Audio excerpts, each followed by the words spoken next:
আমি আজকে দুইটা রেসিপি করব। আজকে দুইটা রেসিপি আমি রান্না করব। একটা রেসিপি হলো মাগুর মাছ দিয়া একটা দুইটা আলু কুচি কুচি করে কেটে মাগুর মাছ দিয়ে রান্না করব। ঝোল কম দিয়ে খুব সুন্দর করে রান্না করতেছি। আপনারা চাইলে এরকম ঝোল কম দিয়ে টমেটো দিয়ে দুইটা আলু কুচায় মাগুর মাছ সুন্দর করে রান্না করতে পারেন, অনেক মজা। বেশি ঝোল দিলে মজা লাগে না, ভালো লাগে না। কম ঝোল দিয়ে রান্না করবেন, সুন্দর করে খেতেও মজা, দেখতেও অনেক সুন্দর। তো আমার আলু পেঁয়াজ কষাই সিদ্ধ হয়ে গেছে। এখন আমি মাগুর মাছগুলো এক পিস করে উপরে বসাই দিতেছি।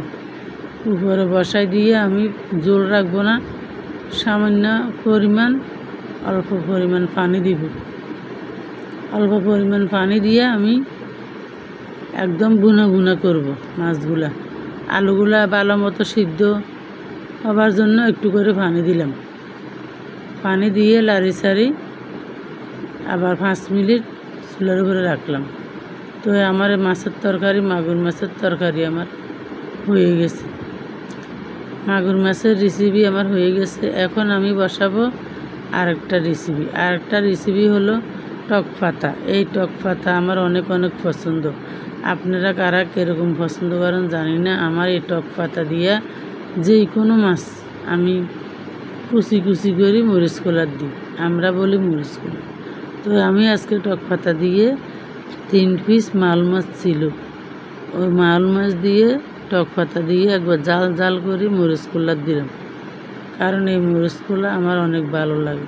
তো আমি প্রথমত মরিচ, পেঁয়াজ, রসুন, কাঁচামরিচ, হলুদ মরিচ সব একসাথে দিয়ে আমি ভালোভাবে কষাইব। হলুদ মরিচ মশলা দিয়ে সব কিছু দিয়ে আমি কোনো মশলা দিব না এর সাথে। মশলা ছাড়া সব কিছু দিয়ে আমি রান্না করব।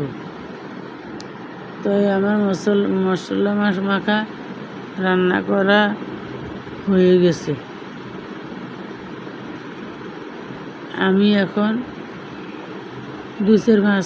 2 মিনিট 3 মিনিট মাছগুলো কষাবো। কষানো হয়ে গেছে আমার, দিয়ে দিছি এখন টক পাতা। এই টক পাতা কার কার পছন্দ আমাকে জানাবেন। টক পাতা সবাই এই টক পাতাগুলো চিনে না। আমি টক পাতাগুলো দিয়ে দিলাম। টক পাতা দিয়ে আমি কোনো পানি টানি দিই নাই, সামান্য পরিমাণ একটু করে পানি দিলাম, দিয়ে উপরে টক পাতাগুলো ছিঁড়ে দিলাম। তো আমার এই টক পাতার রেসিপি হয়ে গেছে।